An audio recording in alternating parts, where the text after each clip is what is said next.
Hello there everybody, my name is Kenny Muzia and I'm kicking off my series. It's called Wayback, and it is where I pick a song from way back and I talk about it and a little bit of the history of that song, composers, writers, singers, and just what it means to me and why I would pick it. And I really hope that you enjoy.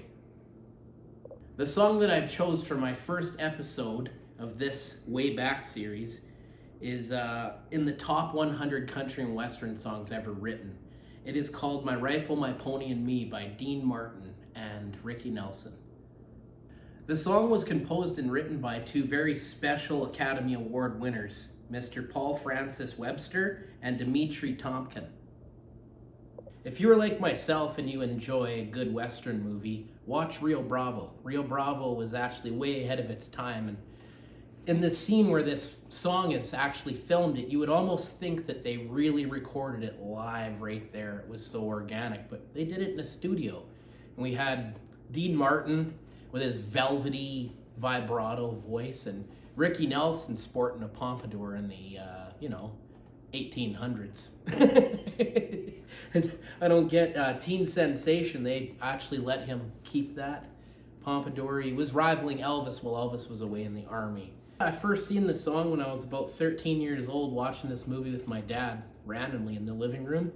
And it was a VHS copy we had, and I just kept rewinding and play, rewind and play until I learned the song on the guitar. And songs like this are pretty important because they paint such a beautiful picture. It has its own backdrop. It's perfection in a song, in my opinion, with the velvety voice and just the collaboration aspect of it. Music like this is actually super important for the generations going forwards. It's hard to know where you're going unless you know where you came from. Songs like this are ahead of their time. I find that this song is actually still important today and still very relevant. If you want to hear what good recording sounds like, you can hear the guitar turn on. Like you can hear the mic go psh, and then his acoustic, it starts strumming, you know?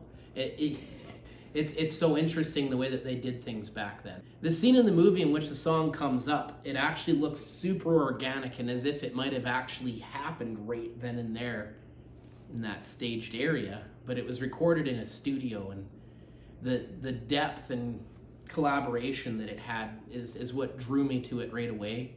And it was a nice little hop-along sounding song there, very peaceful with the harmonica that kicks in. In many people's opinion, movies like that are pretty well dead and gone because we don't see them on our list of movies to watch on our streaming platforms. But that one's very important, and it's John Wayne's very best work that he ever did. And the movie was completely ahead of its time and very much alive.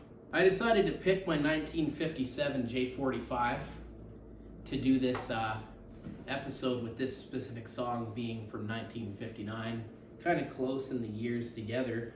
And this guitar is still very much alive, just like that music. During this segment of Wayback, I'll be breathing new life into old songs, and if old songs and new things are what you're interested in, then I feel like you'll really like this.